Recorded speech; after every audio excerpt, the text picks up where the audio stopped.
Bom dia, gente. A nossa live sobre o Estatuto do Idoso.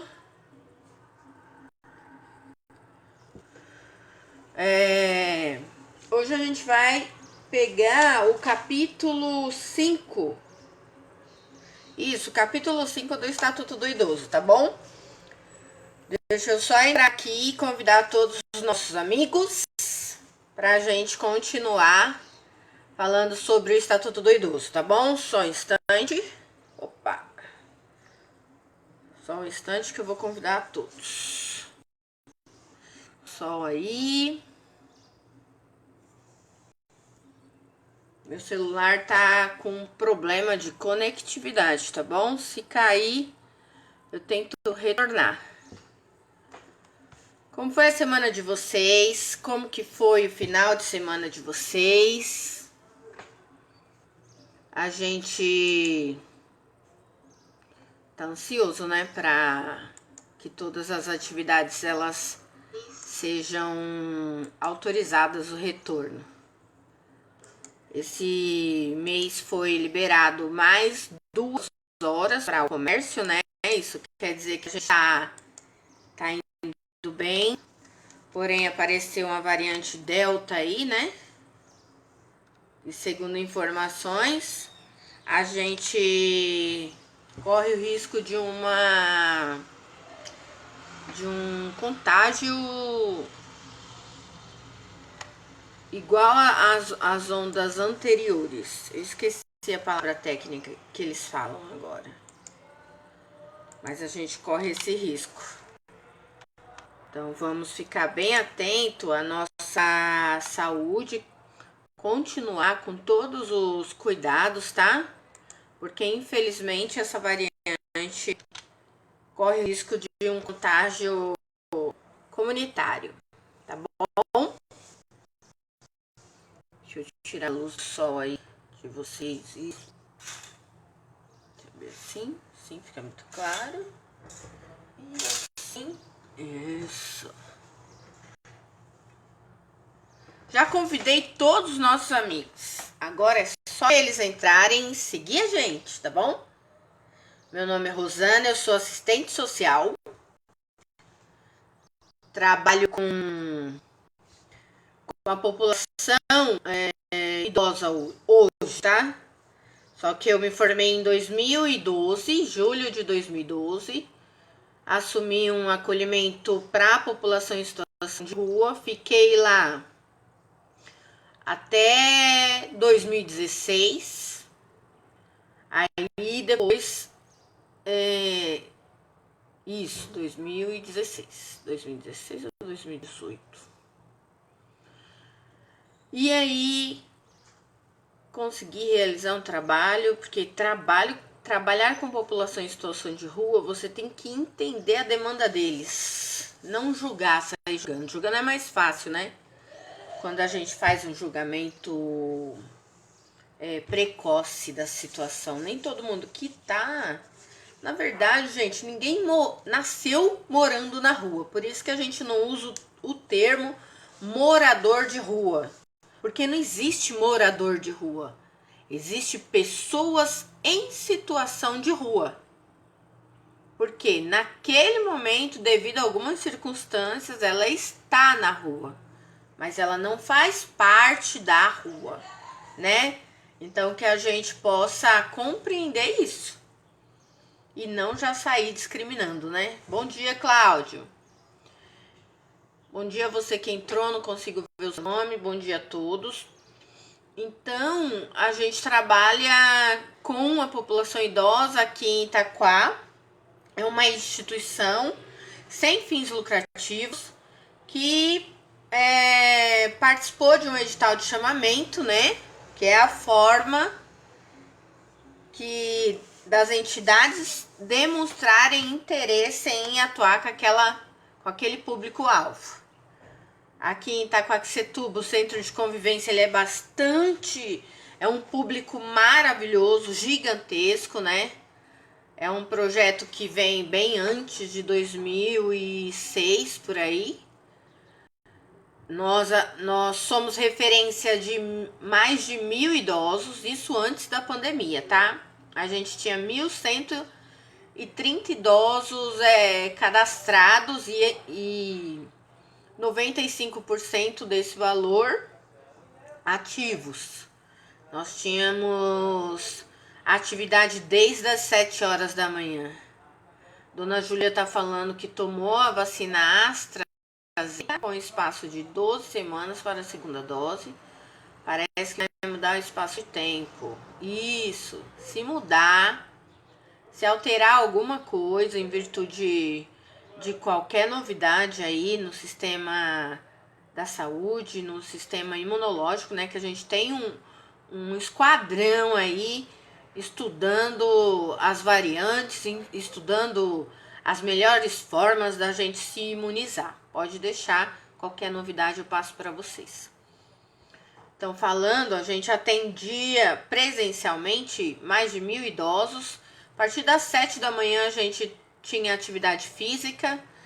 De segunda e quarta a gente tinha o vôlei adaptado para melhor idade, tanto feminino quanto masculino. Tínhamos também os jogos de mesa, musculação adaptada, alongamento, ginástica, pilates.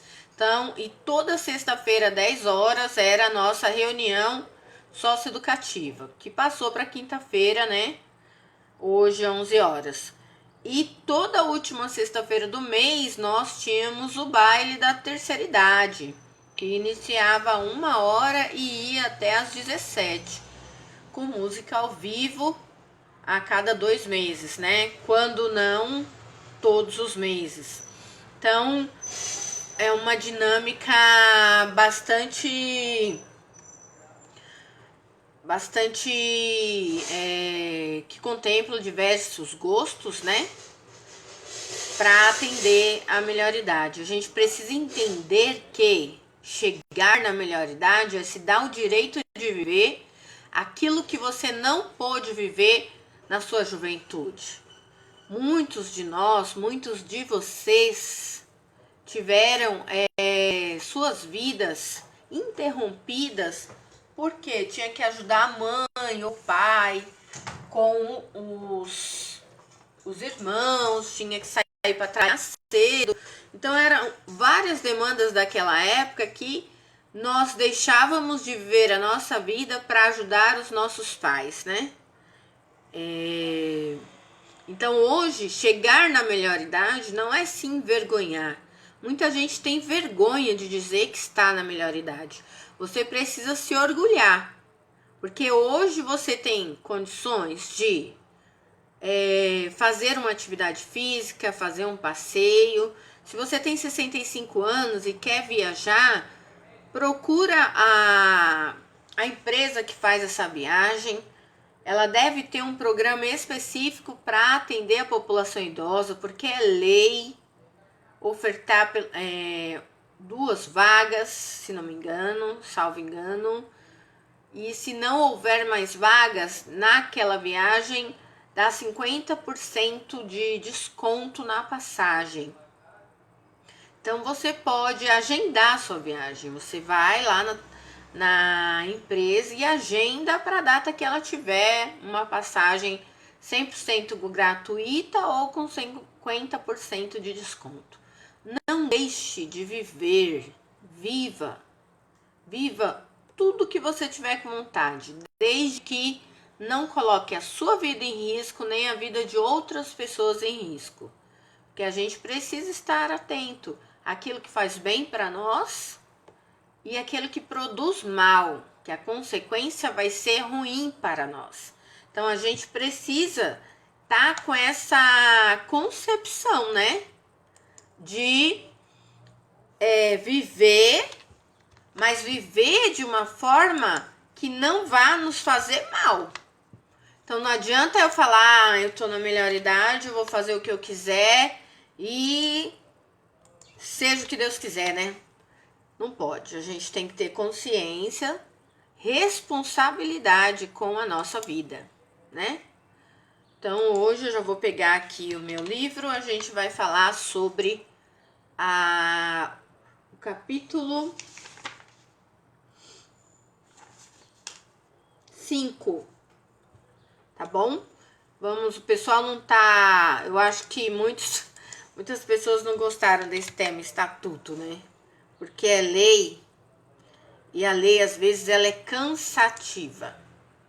Mas é necessário a gente saber dela, né? Então, que vocês possam me acompanhar. Falta pouco, olha, a gente tá no artigo 59 e vai até o 117, se não me engano, 118.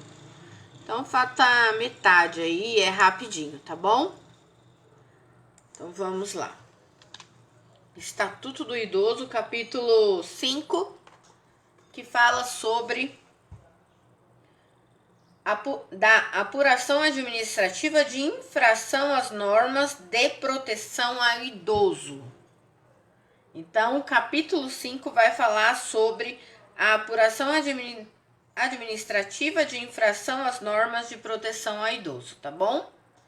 No artigo 59 fala assim, ó: os valores monetários expressos no capítulo 4 serão atualizados anualmente na forma da lei. Que o capítulo 4 ele falou sobre as infrações administrativas. Então, para cada infração administrativa existe uma multa, né? E esses valores eles são corrigidos anualmente. O procedimento para a imposição de penalidades administrativas por infração às normas de proteção ao idoso terá início com requisição do Ministério Público ou auto de infração elaborado por servidor efetivo e assinado, se possível, por 2 testemunhas. Gente, você desconfiou, vai no Ministério Público, porque é dever do Ministério Público apurar se é verídico ou não aquela solicitação, tá bom? No inciso 1 fala assim: no procedimento iniciado com auto de infração, poderão ser usadas fórmulas impressas especificando-se a natureza e as circunstâncias da infração. Então, será feito um estudo para analisar se realmente está acontecendo aquela infração. Sempre que possível, a verificação da infração seguir-se-á a lavratura do auto ou este será lavrado dentro de 24 horas por motivo justificado. Ou seja, chegou uma denúncia ou uma solicitação de fiscalização, o Ministério Público tem prazo para cumprir. Por isso, se você acha que eu já solicitei no Conselho Municipal do Idoso, eu já solicitei no Conselho Estadual do Idoso, eu já fui no CREAS, já fui no CRAS, já fui nesses órgãos e você não viu o resultado, vá no Ministério Público. Por quê? Você passa todos os caminhos que você já fez para solicitar uma fiscalização naquela residência que tem um idoso em sofrimento ou naquela instituição de acolhimento que tem idosos em sofrimento. Então você vai em todos os órgãos, ninguém fez nada, está do mesmo jeito, você precisa ir no Ministério Público, tá bom? Artigo 61.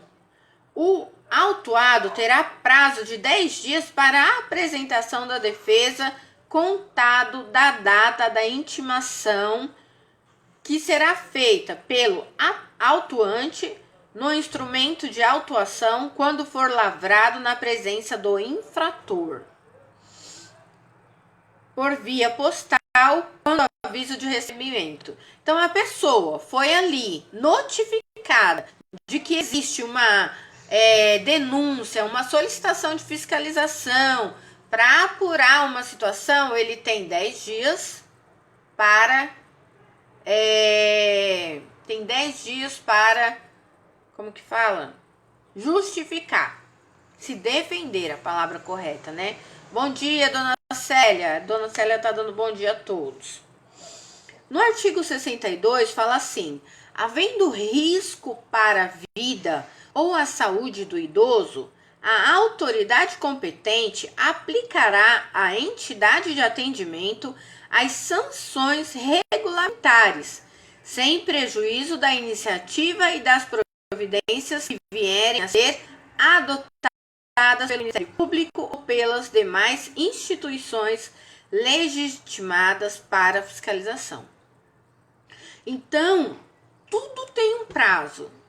E quando a gente vai no setor certo solicitar que se apure essa violação de direito, vai correr conforme a lei diz. Não vai ser esquecido, não será engavetado, tá bom? No artigo 63 fala assim: nos casos em que não houver risco para a vida ou a saúde de pessoa idosa abrigada, a autoridade competente aplicará à entidade de atendimento as sanções regulamentares, sem prejuízo da iniciativa e das providências que vierem a ser adotados pelo Ministério Público ou pelas demais instituições legítimas para a fiscalização. Então, tudo vai seguir para o bem do idoso. Se aquela entidade não tem condições de habitabilidade, o Ministério Público vai solicitar com urgência e vai dar um prazo para que se cumpra a transferência desses idosos. Agora, se a entidade tiver condições normais de habitabilidade e a denúncia for referente a fraude financeira ou a maus tratos em relação de funcionário, eles têm outras regras a serem tomadas, tá? Então, o idoso não fica de forma nenhuma desamparado quando nós acionamos o Ministério Público. O Ministério Público vai seguir o que está escrito aqui no artigo 62, que fala havendo risco à vida ou à saúde. E no artigo 63 fala nos casos em que não houver risco para a vida ou a saúde. Então, existem essas duas possibilidades de encaminhamentos para entidades que o Ministério Público for apurar alguma irregularidade. No capítulo 6 fala da apuração judicial de irregularidade em entidade de atendimento. Artigo 64. Aplica-se subsidiariamente ao procedimento administrativo de que trata este capítulo a disposição das leis, aí fala as leis aqui, número 6.434, de 20 de agosto de 77, e 9.784, de 29 de janeiro de 99. Artigo 65. O procedimento de apuração de irregularidade em entidade governamental e não governamental de atendimento ao idoso terá início mediante petição fundamentada de pessoa interessada ou iniciativa do Ministério Público, ou seja, uma pessoa interessada em que se inicie um procedimento de apuração de irregularidade, ela vai fazer o pedido, ou o Ministério Público. Então, se você for no Ministério Público e solicitar ao Ministério Público que ele faça uma apuração, quem vai assumir esse procedimento é o Ministério Público, não é você como pessoa. Porque muitas pessoas não gostam de fazer nenhuma denúncia por conta de retaliações, né? Ah, vão ficar sabendo que fui eu que denunciei, aí virão aqui, vão fazer isso ou aquilo. Então, não deixe de fazer a denúncia. Vá ao Ministério Público que ele assume as responsabilidades. No artigo 66 fala assim: havendo motivo grave, poderá a autoridade judiciária, ouvido o Ministério Público, decretar liminarmente o afastamento provisório do dirigente da entidade ou outras medidas que julgar adequadas para evitar lesão aos direitos do idoso mediante difusão fundamentada. Então, a gente tem que ter o conhecimento de como é realizado essa apuração. Então, aqui nos artigos 64, 65, 66, 7 e 8 fala como é a apuração de irregularidades. Vamos para o artigo 67.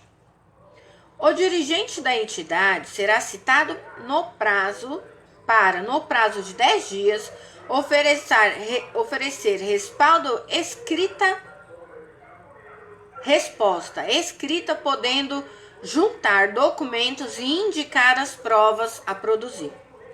Ou seja, ele tem 10 dias para provar que não existe irregularidade e tem que constar, pode ser indicadas as provas que dizem que ele não está fazendo essa irregularidade. No artigo 68 fala assim: apresentada a defesa, o juiz procederá na conformidade do artigo 69 ou, se necessário, designará audiência de instrução e julgamento, deliberando sobre a necessidade de produção de outras provas.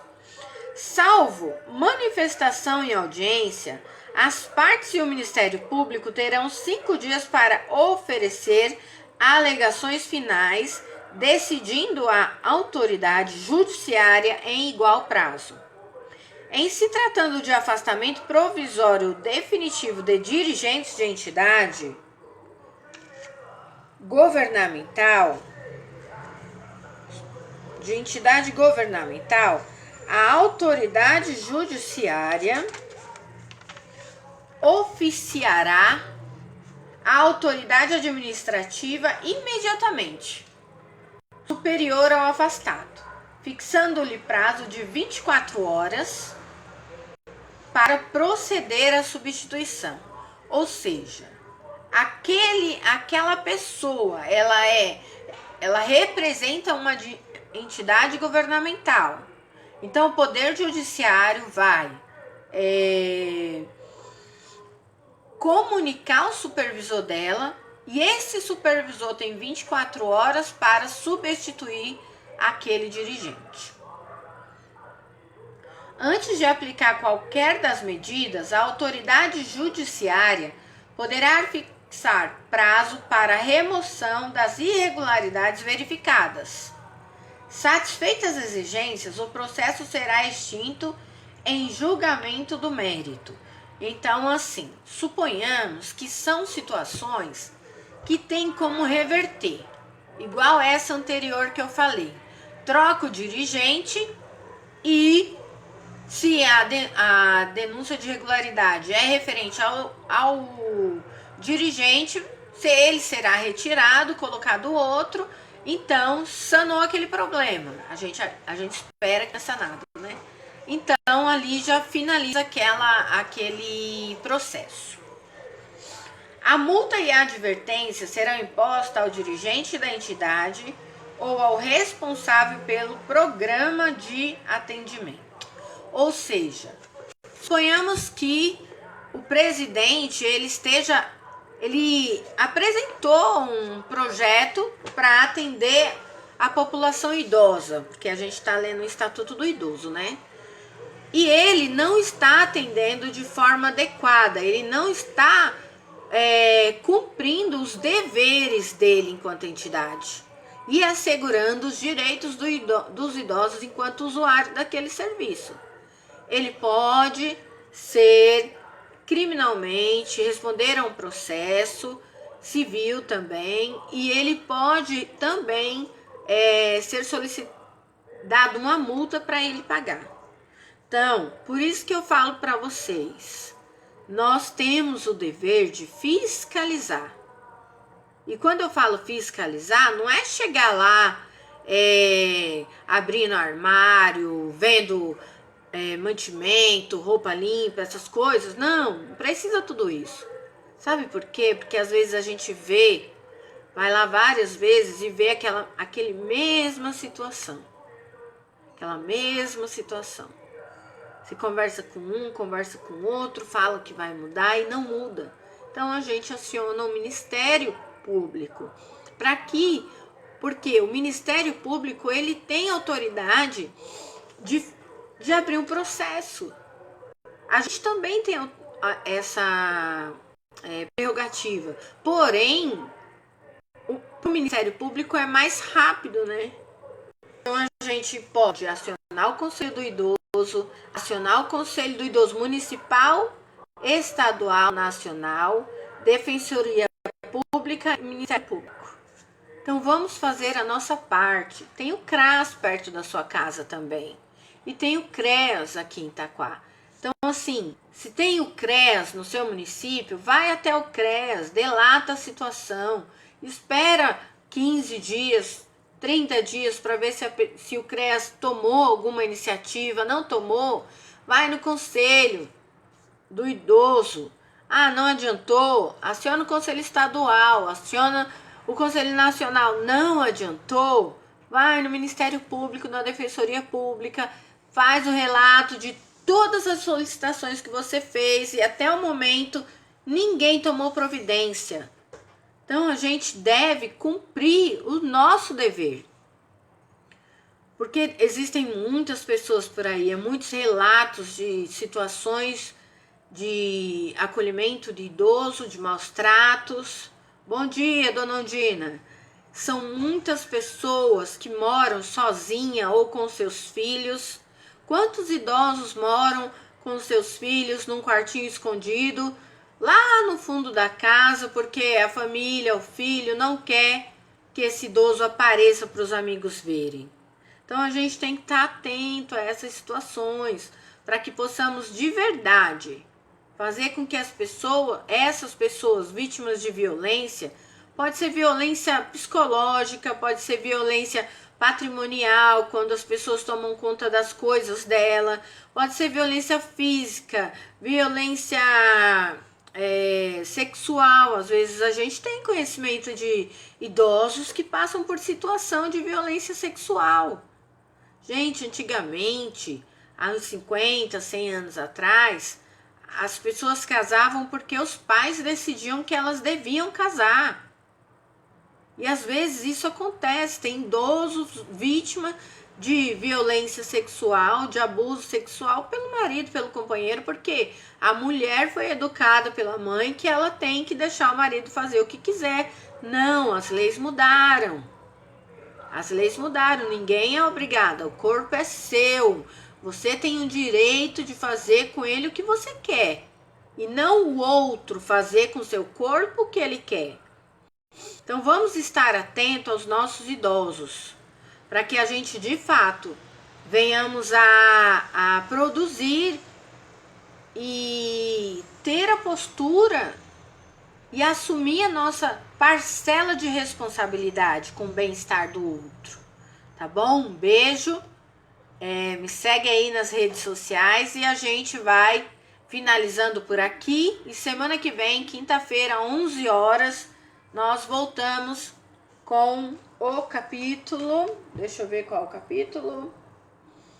A gente vai entrar agora no título 5, que fala do acesso à justiça. Então a gente vai falar como que é esse acesso à justiça, tá bom? Para a pessoa idosa. Então, compartilha, curte e me segue. Porque juntos, quando a gente compartilha, essa live alcança pessoas que eu não conheço, porque você vai compartilhar com seus amigos. E aí a gente vai levando informação adiante, tá bom? Beijo no coração, quinta-feira a gente tá aí.